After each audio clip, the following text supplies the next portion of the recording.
We have been weighed down by sadness like a stone. We have yearned, we have yearned.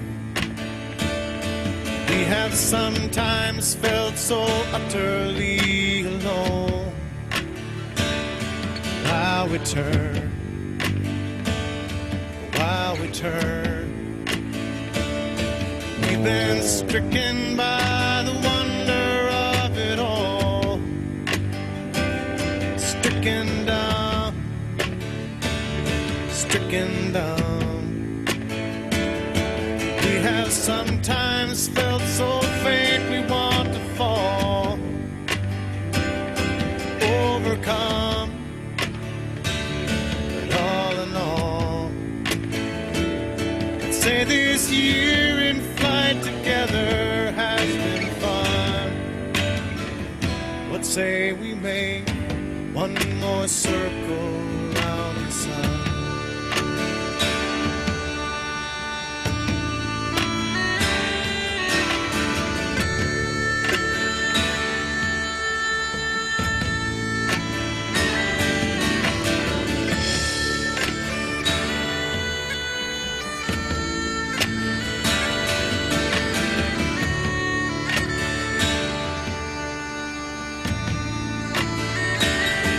We have raised our fists in anger and we've tried. Work it out, work it out. That we need each other we cannot deny. There's no doubt, there's no doubt. Let us leave another dream in outer space. While we're turning, while we're turning, on this planet home that holds our human race. Still our learning, all in all. Say this year in flight together has been fun. What say we make one more circle around the sun? Say this year in flight together has been a good, good one. What say we make one more circle, one more circle, one more circle around the sun.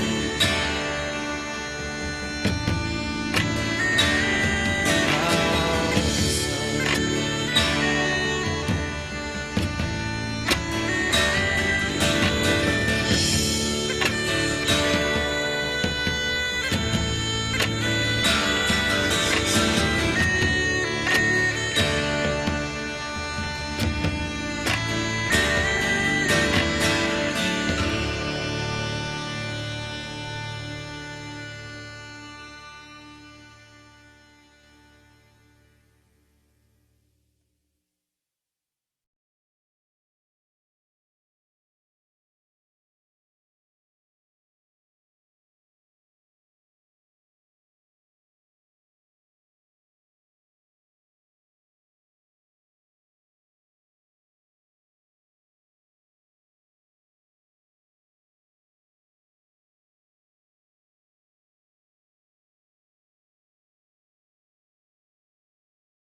Right.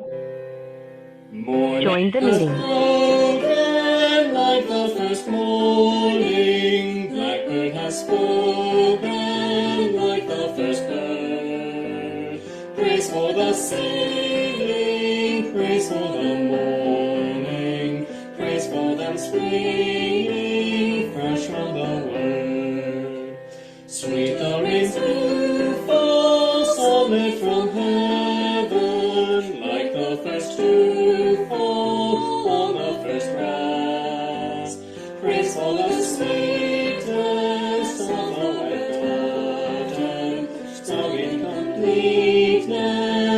God's he has. Mine is the sunlight, mine is the morning, born of the moonlight, evenings of play. Praise with elation, praise every morning, God's recreation of the new day.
3 times a week, but he is doing fantastic. It's not going to surprise me a bit if he will be here next Sunday.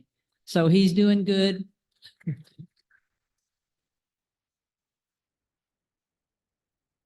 My kids have all been out one at a time to be with us. My oldest son came out. My middle son's here now.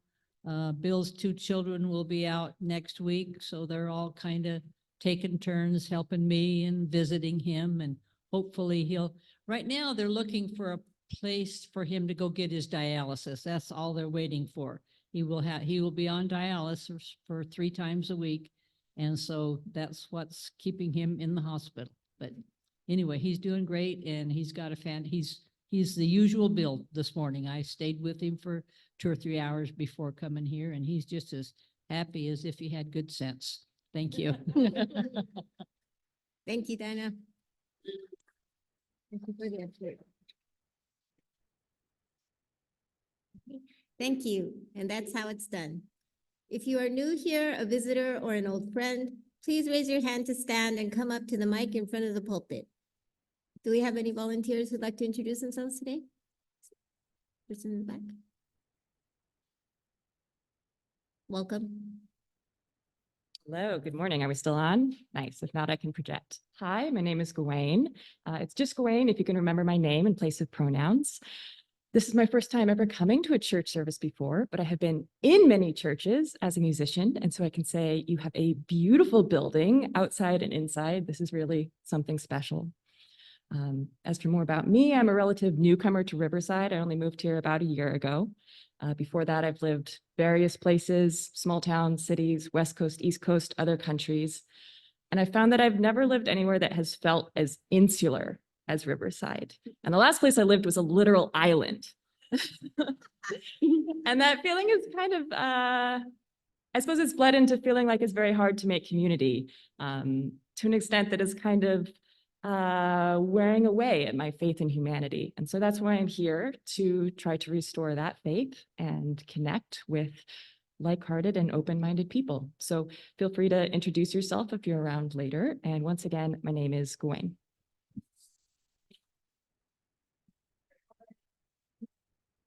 Thank you.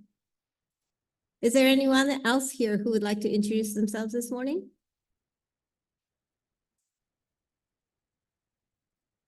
Okay. Is there anyone on Zoom who would like to introduce themselves? Please raise your hand and we will call on you. Let us know who you are, where you are from, and how you found out about us.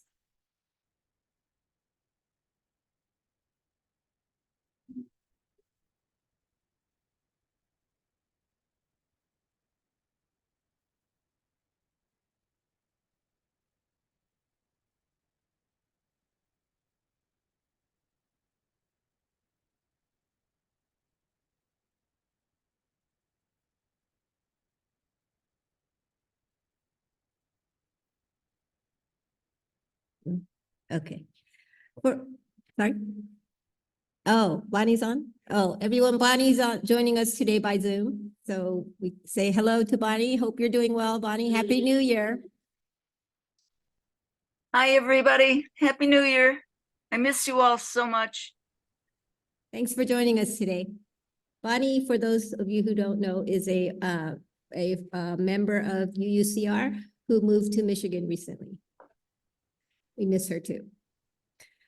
For any other new guests, please join us for socializing and coffee hour after the service. We'd love to chat with you out in the parish hall, where you can also find a visitor's book or sign up on the tablet.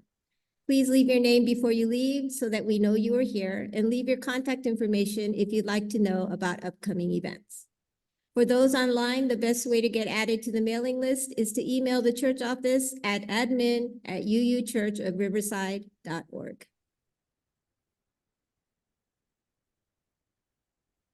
Our hymn now is number 1008, When Our Heart is in a Holy Place, from the Teal hymnal. Feel free to sing as the Spirit moves you, and stand and body your spirit and join us in singing number 1008, When Our Heart is in a Holy Place.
when we tell our stories from deep inside, and we listen with a loving mind, and we hear our voices in each other's words, then our heart is in a holy place. When our heart is in a holy place, when our heart is in a holy place, we are blessed with love and amazing grace. When our heart is in a holy place, when we share the silence of sacred space, and the guarded heart stirs within, and we feel the power of each other's faith, then our heart is in a holy place. When our heart is in a holy place, when our heart is in a holy place, we are blessed with love and amazing grace. When our heart is in a holy place, when our heart is in a holy place.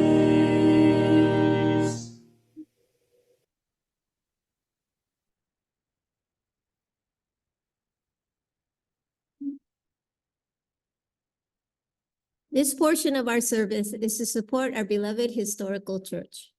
This can be accomplished in several ways.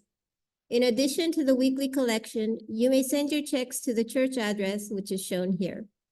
You may contribute by PayPal using the QR code, which is shown here, as well as on the church website and the newsletter. Stater Brothers Market gives our church a rebate on Stater's grocery cards, which we will have in church each Sunday. Amazon gift cards are also available.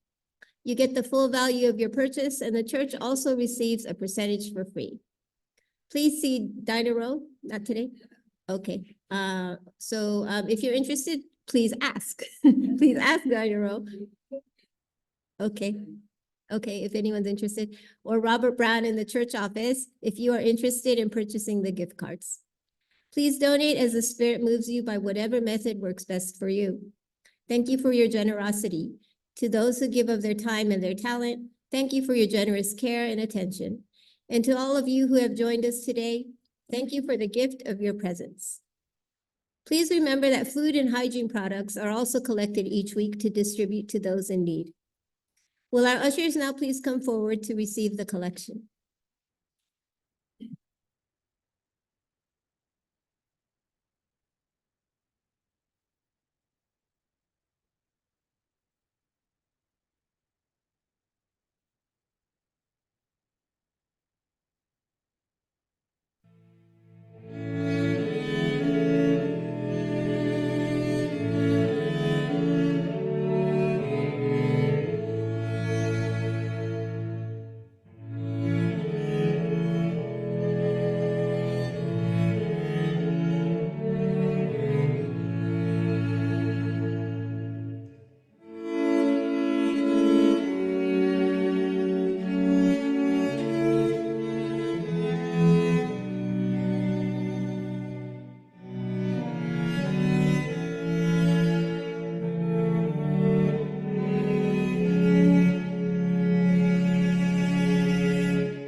Thank you.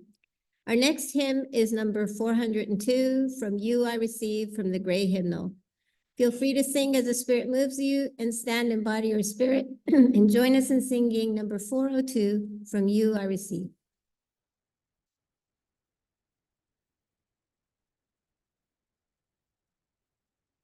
From you I receive, to you I give, together we share.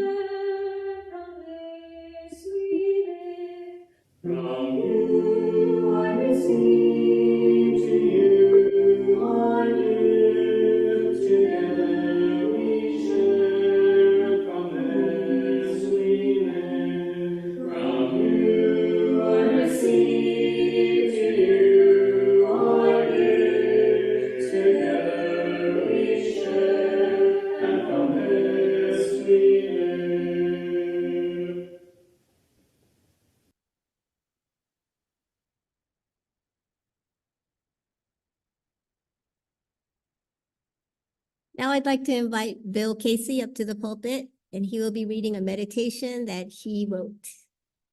I invite you to pause, take a deep breath, find a relaxed, comfortable position, and if you wish, gently close your eyes.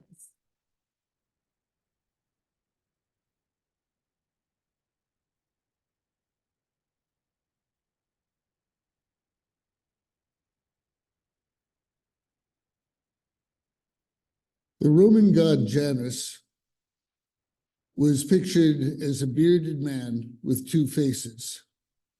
One looked into the future. The other regarded the past.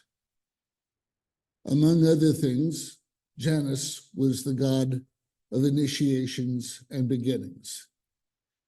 In the great temple of Janus, the gigantic doors were always open in times of war and closed in times of peace. Over the course of time in the Roman Republic and the Roman Empire, only a handful of times were those doors ever closed. Always something going on.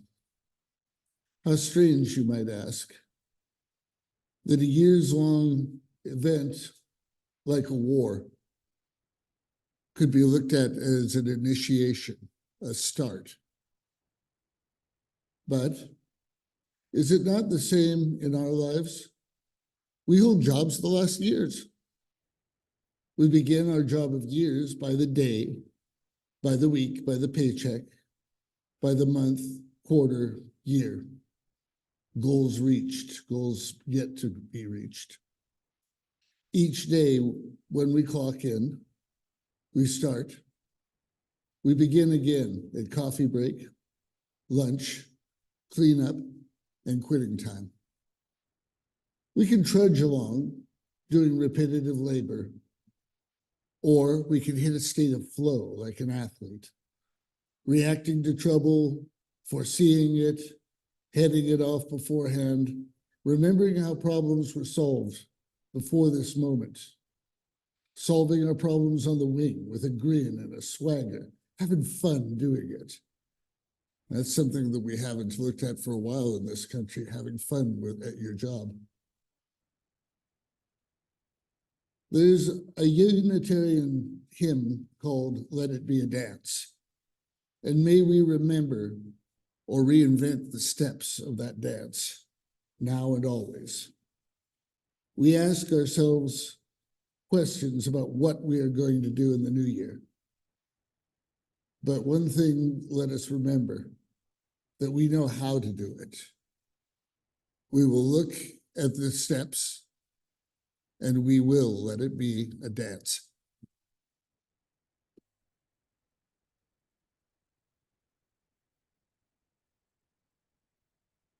Thank you, Bill. Now let us pause for a moment of silence and contemplation.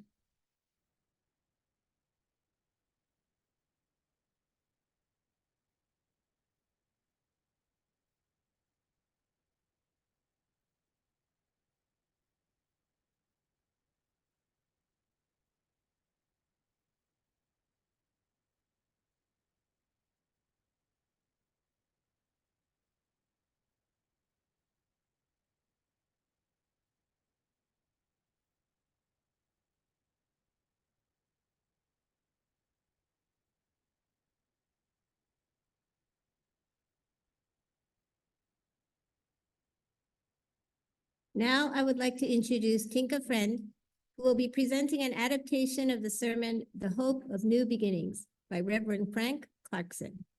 Tinka?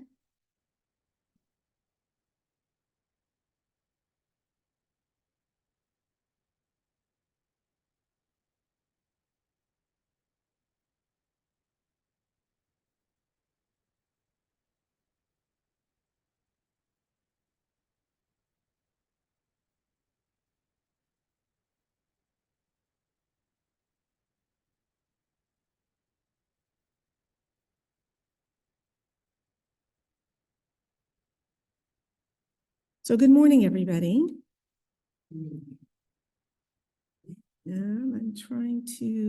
I need to enlarge the text.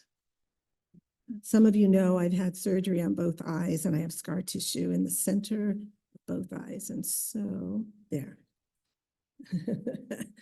Thank you.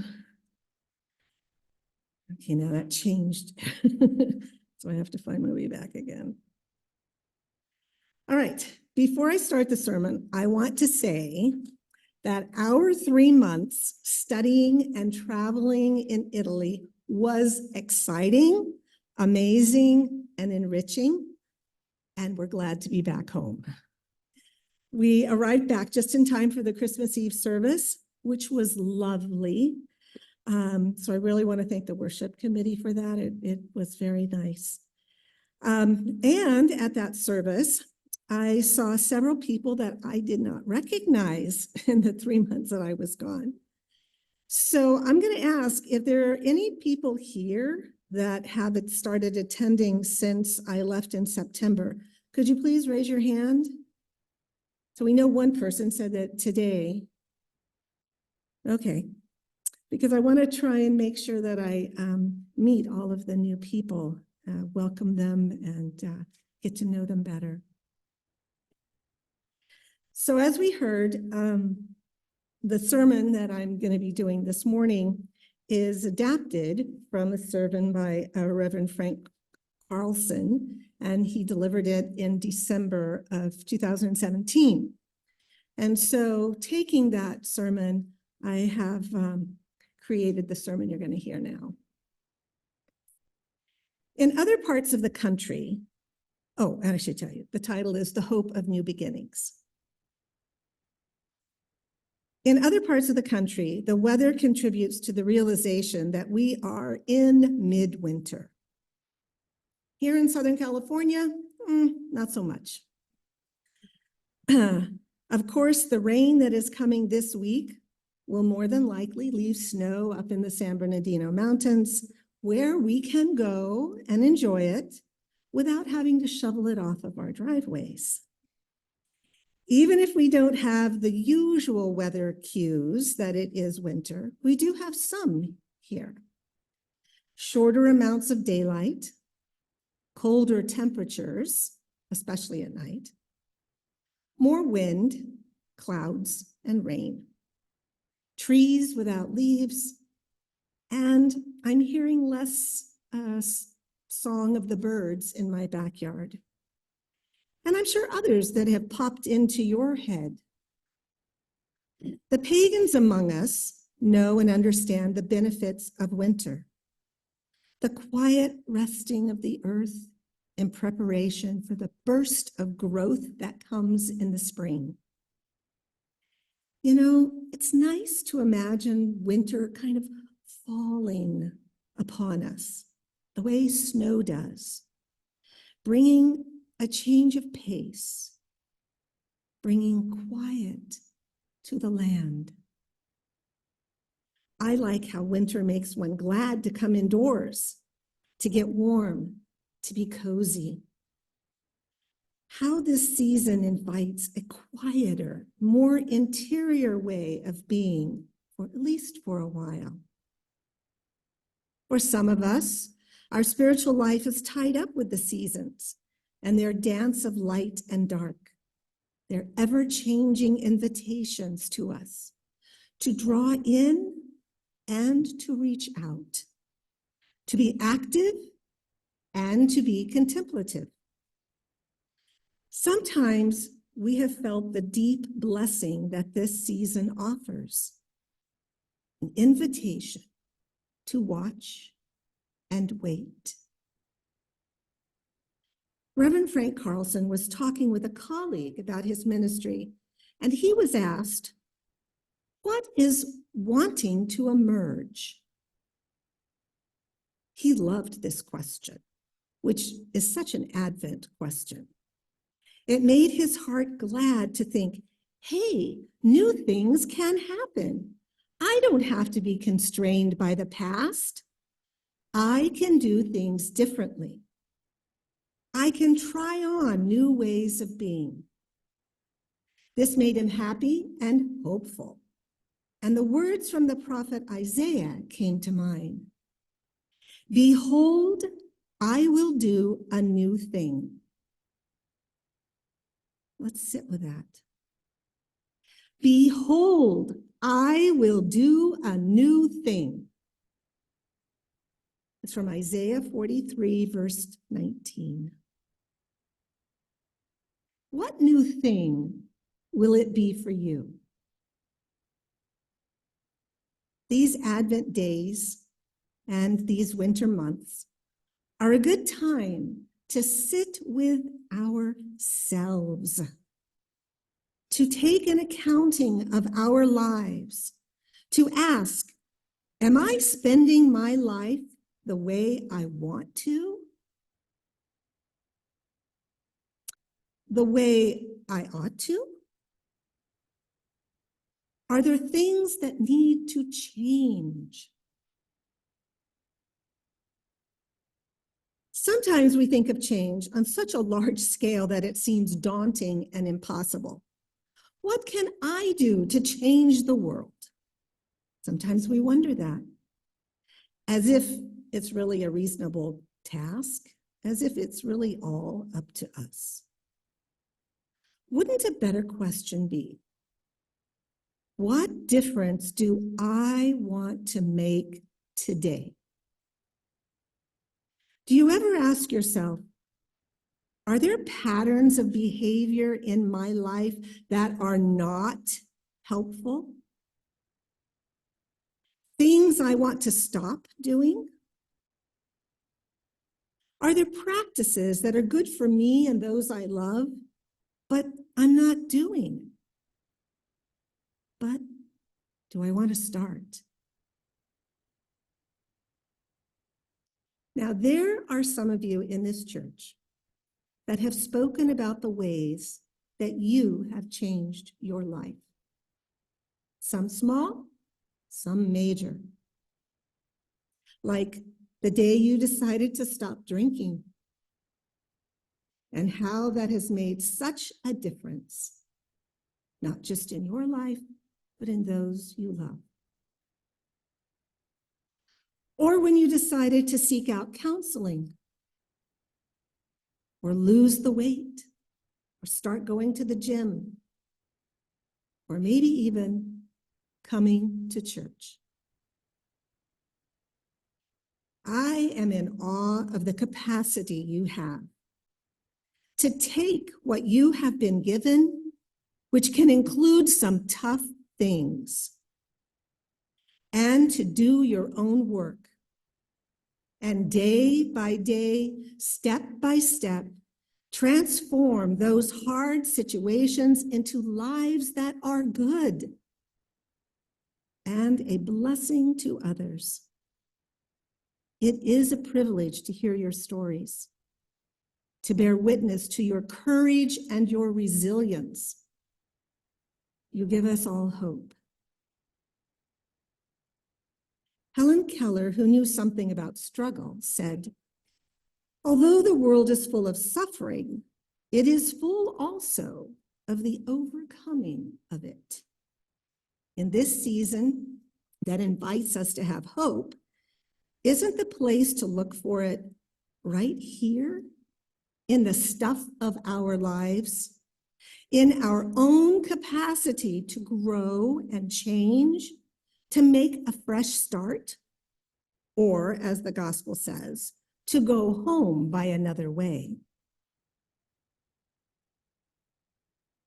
I don't think we should do this all on our own. I need help from teachers and companions and the leadings of the Spirit. I am convinced that new beginnings are always possible, that we do have the power to change. I have seen it in my life, and I've seen it in the lives of people I love and of friends.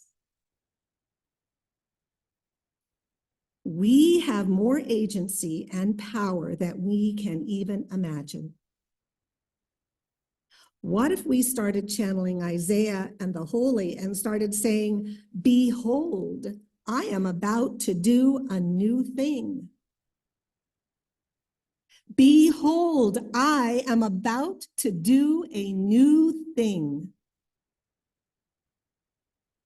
There is plenty in our contemporary culture that encourages us to be passive, to see ourselves as spectators off on the sidelines, or consumers, sheep-like, herdable, a number, a statistic, just a part of the crowd.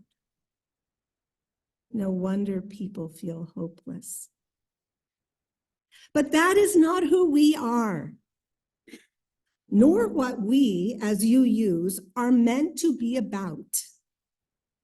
The UU minister, Victoria Safford, articulates our calling so well. Please listen to what she says. Our mission is to plant ourselves at the gates of hope, not the prudent gates of optimism, which are somewhat narrower, nor the stalwart, boring gates of common sense, nor the strident gates of self-righteousness, which creak on shrill and angry hinges, nor the cheerful, flimsy garden gate of everything is going to be all right, but a very different and sometimes a very lonely place, the place of truth-telling about your own soul, first of all, and its condition. The place of resistance and defiance, the piece of ground from which you see the world both as it is and as it could be, as it might be, as it will be. The place from which you glimpse not only struggle, but joy in the struggle. And we stand there beckoning and calling, telling people what we are seeing, asking people what they see. Now I ask you, isn't this what we are trying to build in this church and in our particular lives? A place of truth-telling, a place from which you can see the world both as it is and as it could be. A place where, yes, you can even find joy in the struggle.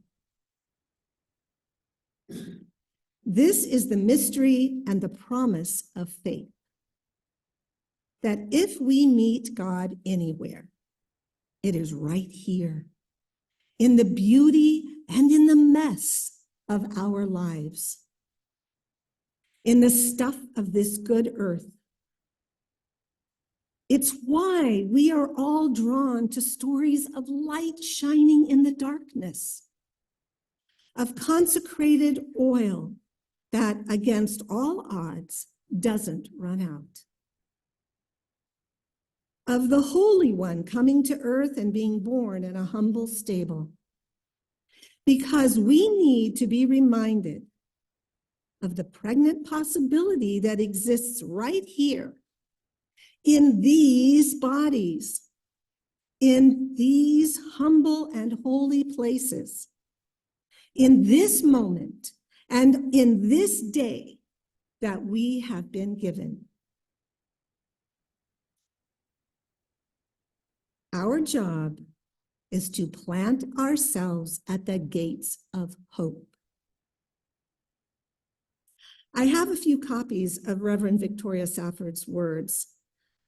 If anyone wants to take it home and to read it, to meditate on it, to hold it close.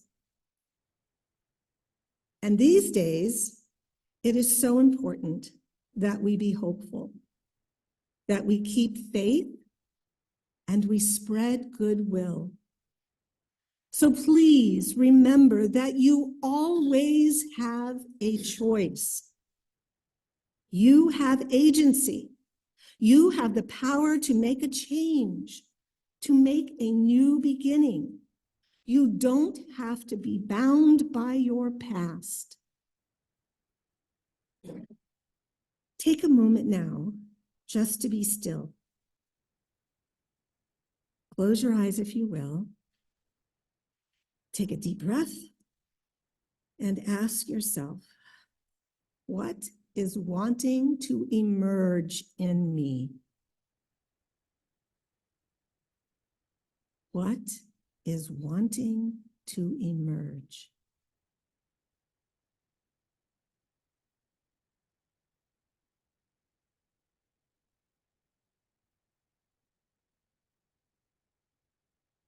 You should have a small piece of paper with 2 questions on it. Is there anyone that came in afterwards and did not get a piece of paper? Because I have some extras here if you did not get one.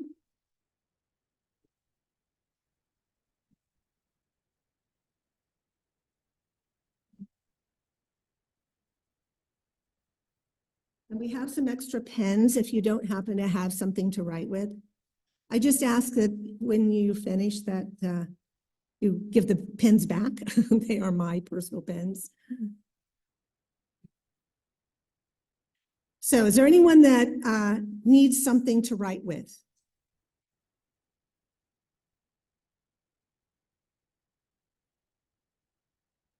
Okay.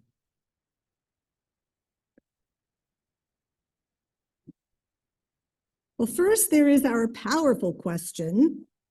What is trying to emerge this year? It could be in your attitude, in your behavior,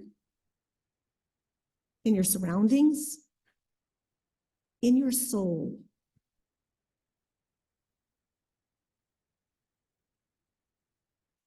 So if you'll just write a sentence there.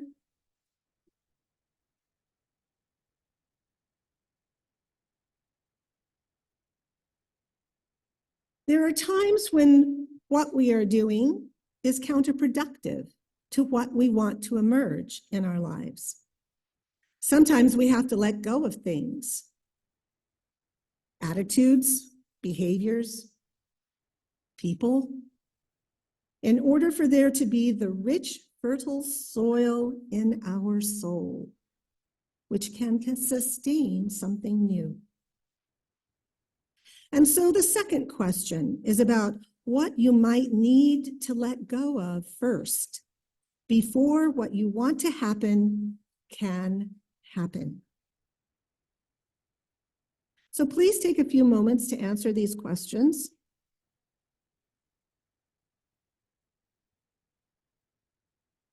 You don't need to write your name on it. In fact, you don't even need to put it back in the basket when I ask for it to be collected. It's really for you.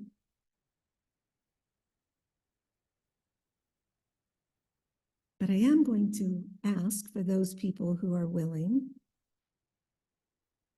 to put it back in the basket when Grace comes back around again.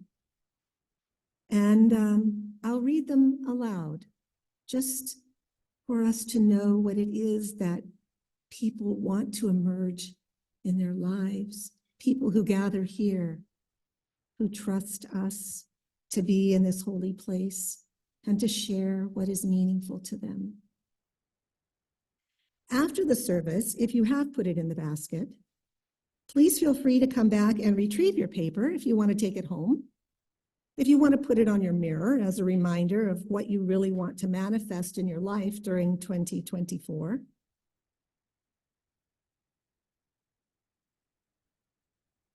And return the pen as well, please.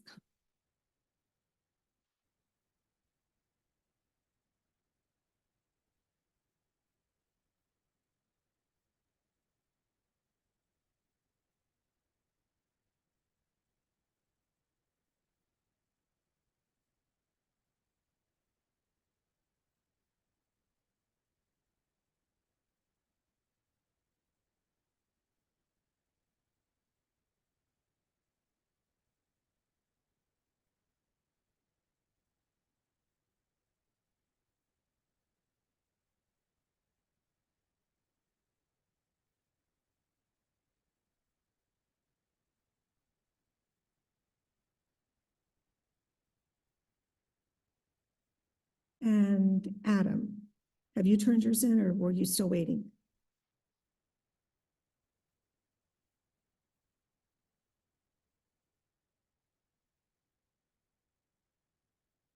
And as I said, you don't have to turn it in. You can keep it and take it home with you. Or afterwards, if you did turn it in, you can take it home. Thank you, Grace. And as I read these, Grace is going to, after each one, she's going to take the tea lights that we had for our Christmas Eve service, and she's going to light it and put it on the table so we can see all of the wonderful hopes that we have for this new year, the new emergings that are coming. So one is for a stronger sense of curiosity so I can learn more. And what maybe is getting in the way is the clutter of my house so I can unclutter my brain. I think we can relate to that. And to emerge a more tolerant, open, genuine acceptance of others. And what must go is unexpressed resentment.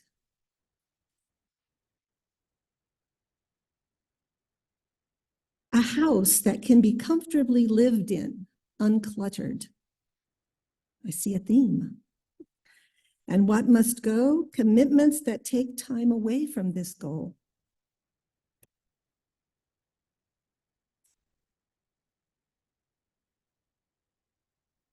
And what is emerging? An A1C of 6 or 6.5 or less. For those of you who don't know, if you're diabetic, the A1C measures the level of sugar in your blood. And the lower it is, the healthier you are. And what has to go? That constant snacking, the eating of too many carbs, and giving in to eating too many sweets. Again, things we can relate to. What is wanting to emerge? Inner peace. And what has to go? Fear and anxiety. Emerging is to do something, even if it's wrong. And let go of less whining. See how we can all relate? What is wanting to emerge? Exercise and a sense of purpose. And what has to go? Clutter. It can wait, and the attitude of it can wait, I'll do it later. What's trying to emerge? A new career. Oh, and I'm eclecticism. I think that's what this last one says. That has to go. What has to emerge? All of above plus caring. And what do you have to make room for? A Christmas wish for all. What is wanting to emerge? Matriarchy. And what has to go? Patriarchy. What is wanting to emerge?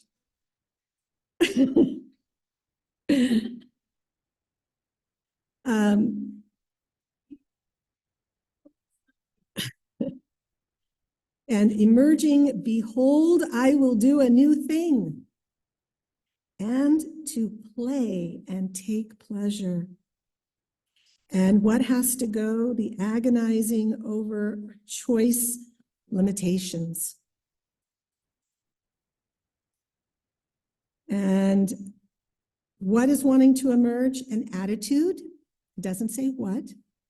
And what has to go to make room? A behavior.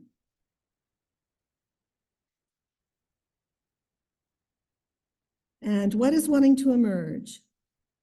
Cooking spiritual, I think it's cooking spirituality, meditation, Reiki, and Course in Miracles. And what has to go in order to make room? Irritating people and using age to get attention. What is wanting to emerge? Invention, sweaty details, delivery, poetry and writing, adventure travel on a small scale. And what has to go to let go of in order for this to emerge? Sitting and becoming too comfortable or not pre-planning adventures. I want to thank all of you. Oh, I'm sorry. Is there anybody online that wanted to share that didn't have a piece of paper, but maybe took a piece of paper and jotted some things down?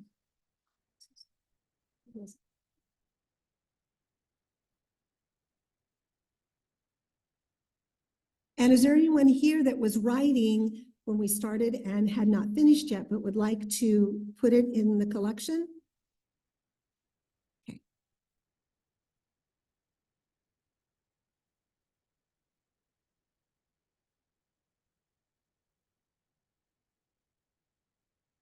So it doesn't look like anybody online, Adam? Thank you. So again, thank you for participating in this exercise and for the courage to share, because I think as you saw, we could relate.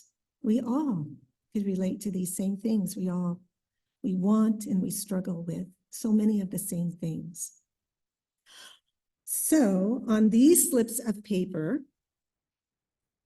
which I want you to know I'm not going to throw them away. They are sacred and holy.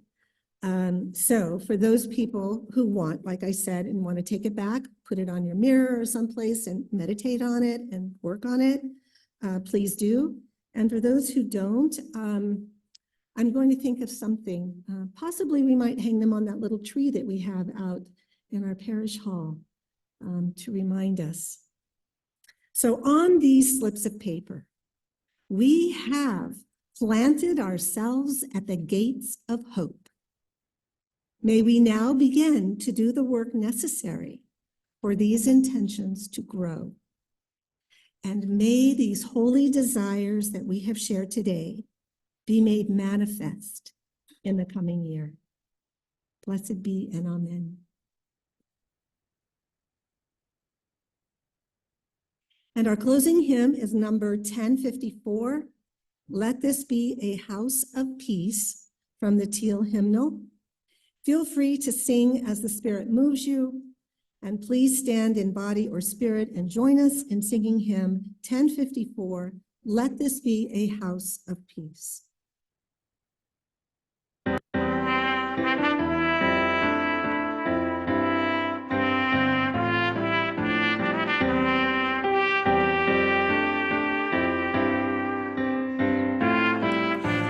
Let this be a house of peace, of nature and humanity, of sorrow and elation. Let this be our house, a haven for the healing, an open room for question and our inspiration. Let this be a house of peace. Let this be a house of peace. Let this be a house of freedom, guardian of dignity and worth held deep inside us. Let this be our house, a platform for the free voice, where all our sacred differences shall not divide us. Let this be a house of peace.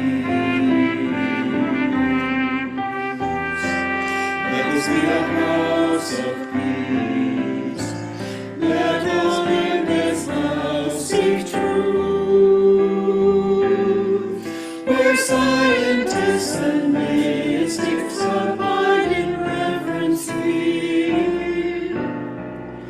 Let this be our house, the house of our creation, where works of art and melodies consecrate the atmosphere.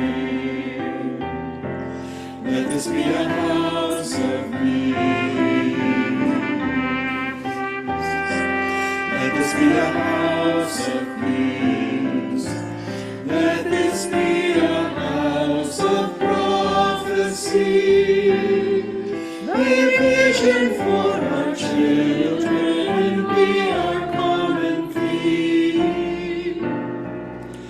Let this be our house of faith and lore and legend, a trove of ancient story and cradle of our tender dreams. Let this be a house of peace. Let this be a house of peace. Let this be a house of peace. Let this be a house of peace.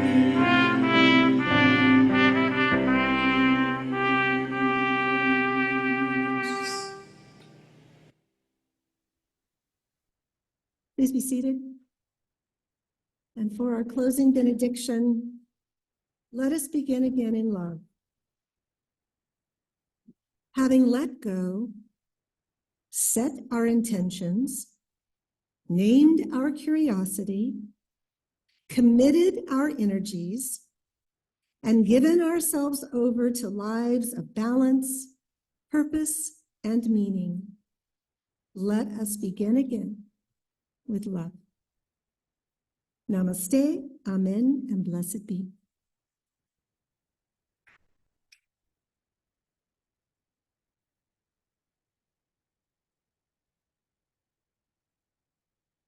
Thank you, Tinka, and for all of you who participated for sharing your valuable time. And thank you, Tinka, for the sermon reading and your insights this morning.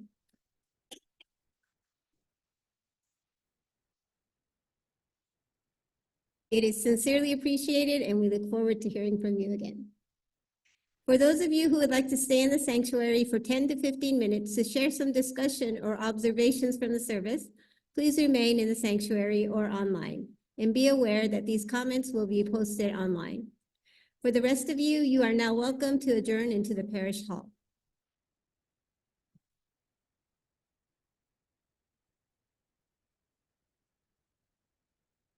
So would anyone like to come up and share their thoughts? And I love all of these candles glowing here. Yes, Pat? Oh, hold on. Hold on just a second. Kate, can you turn the mic on?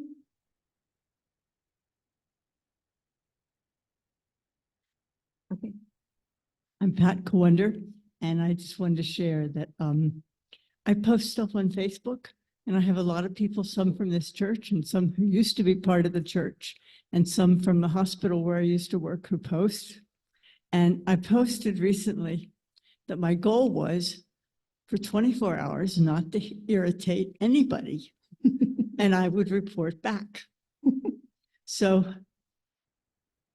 a psychiatrist from where I used to work posted, but I like my wife, which I thought was funny. Another psychologist posted, I would have to stay in my house, close the blinds, stay off the internet in order to do that.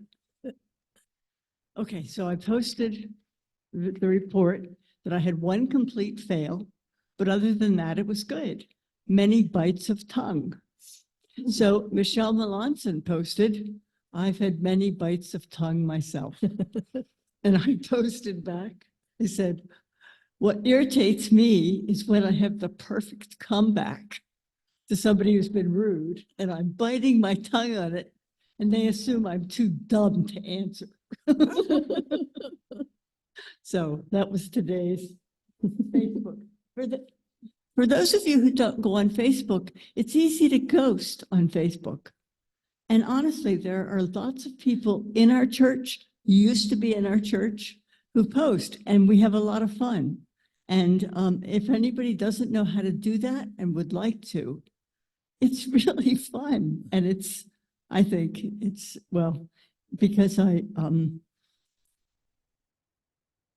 a widow, and it's like I live alone, so that Facebook is this wonderful companion sometimes. Thanks.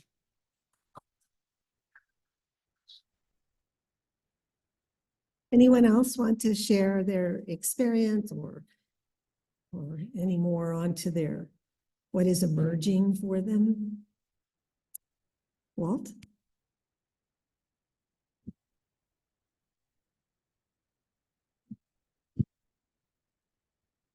This would be in line with the idea of new beginnings or hope, that sort of thing. After college, I wasn't sure what to do. I was living with my dad, who was very opinionated and was pretty much down on capitalism in general.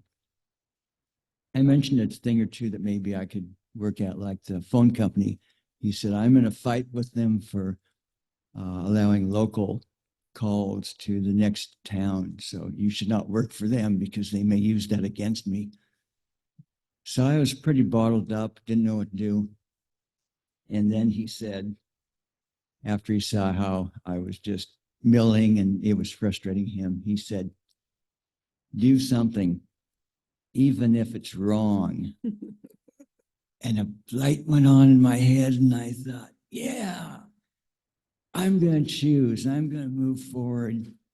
It worked very well. So if you're kind of a controlling person, which so many of us are, if you have a dependent or someone in your house who seems very frustrated, you may want to say something like that. Give them permission, even if it's wrong. And you both might be surprised. It worked very well for me. Thank you. Thank you, Walt.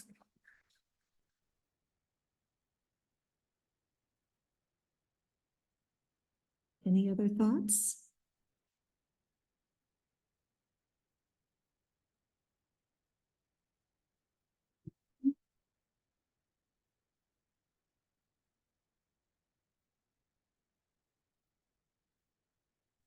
I noticed the theme of clutter, and I wanted to ask how many people would be interested in a monthly meeting where you report how you're doing on your clutter. I certainly would like to do Yes. that. And you I all would be could one of hold me those. accountable. And trust me, I'm failing all the time. So anyway, if anybody's interested, let me know. I'm a psychologist, and I ran groups at the hospital for a long time. So it'd be fun. We'd have a good time.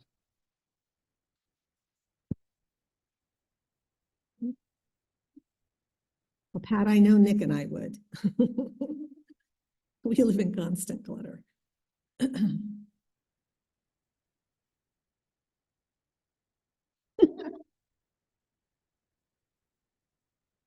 Okay, any other thoughts to share?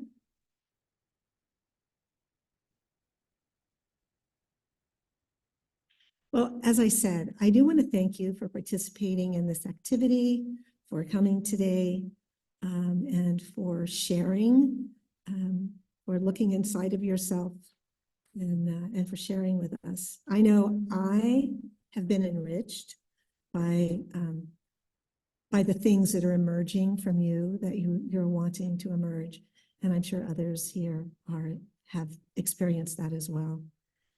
So I want to thank you for sharing your thoughts, and please now join us in the parish hall for further fellowship.